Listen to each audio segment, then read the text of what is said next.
छठ पर्व कार्तिक शुक्ल पक्ष की षष्ठी को मनाया जाने वाला हिंदू त्योहार है। दीपावली के छठे दिन से शुरू होने वाला ये छठ का पर्व 4 दिनों तक चलता है।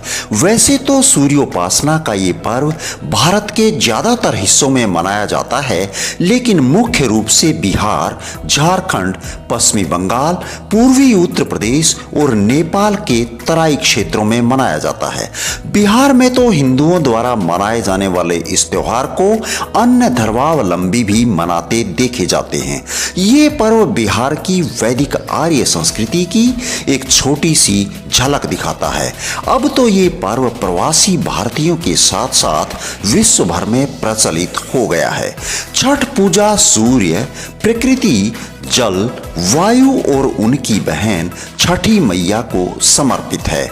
इस पर्व को छठ व्रत, रणबे माय पूजा, सूर्य षष्ठी और डाला छठ के नाम से भी जाना जाता है। मिथिला में छठ के दौरान मैथिल महिलाएं मिथिला की शुद्ध पारंपरिक संस्कृति को दर्शाने के लिए बिना सिलाई के शुद्ध सूती धोती पहनती हैं। त्योहार के अनुष्ठान कठोर हैं, जो 4 दिनों की अवधि में मनाए जाते हैं। इस 4 दिवसीय व्रत की सबसे कठिन और महत्वपूर्ण रात्रि कार्तिक शुक्ल षष्ठी की होती है। कार्तिक शुक्ल पक्ष के षष्ठी को ये व्रत मनाए जाने के कारण इसका नामकरण छठ व्रत पड़ा। ये पर्व साल में 2 बार मनाया जाता है, पहली बार चैत्र में और दूसरी बार कार्तिक में।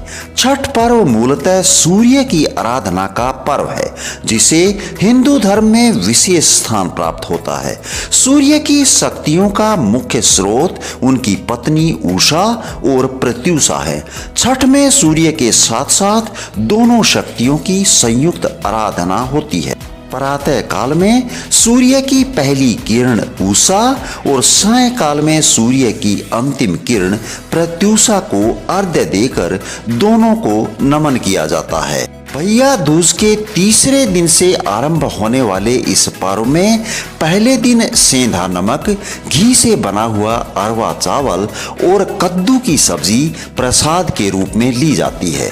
अगले दिन से उपवास आरंभ होता है। व्रती दिन भर अन्न जल त्याग कर शाम करीब 7 बजे खीर बनाकर पूजा करने के बाद प्रसाद ग्रहण करते हैं, जिसे खरना कहते हैं। तीसरे दिन डूबते हुए सूर्य को अर्घ्य यानी दूध अर्पण करते हैं। अंतिम दिन उगते हुए सूर्य को अर्घ्य चढ़ाते हैं।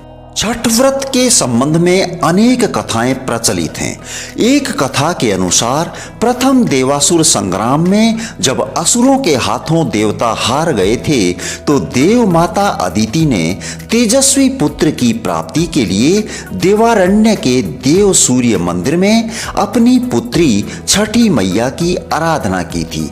तब प्रसन्न होकर छठी मैया ने उन्हें सर्वगुण संपन्न तेजस्वी पुत्र होने का वरदान दिया था। इसके बाद अदिति के पुत्र हुए त्रिदेव रूप आदित्य भगवान, जिन्होंने असुरों पर देवताओं को विजय दिलाई। एक दूसरी कथा के अनुसार जब पांडव अपना सारा राजपाट जुए में हार गए थे, तब श्री कृष्ण द्वारा बताए जाने पर द्रौपदी ने छठ व्रत रखा। तब उनकी मनोकामनाएं पूरी हुई और पांडवों को उनका राजपाट वापस मिल गया। लोक परंपरा के अनुसार सूर्य देव और छठी मैया का संबंध भाई बहन का है। कहा जाता है कि षष्ठी की पहली पूजा सूर्य ने ही की थी। छठ पर्व को वैज्ञानिक दृष्टिकोण से देखा जाए तो षष्ठी तिथि को एक विशेष खगोलीय परिवर्तन होता है। इस समय सूर्य की अल्ट्रावायलेट रेज, जिन्हें हिंदी में पराबैंगनी किरणें कहते हैं, पृथ्वी की सतह पर सामान्य से अधिक मात्रा में एकत्रित हो जाती हैं, जो कि जीवों के लिए बहुत ही हानिकारक होती हैं।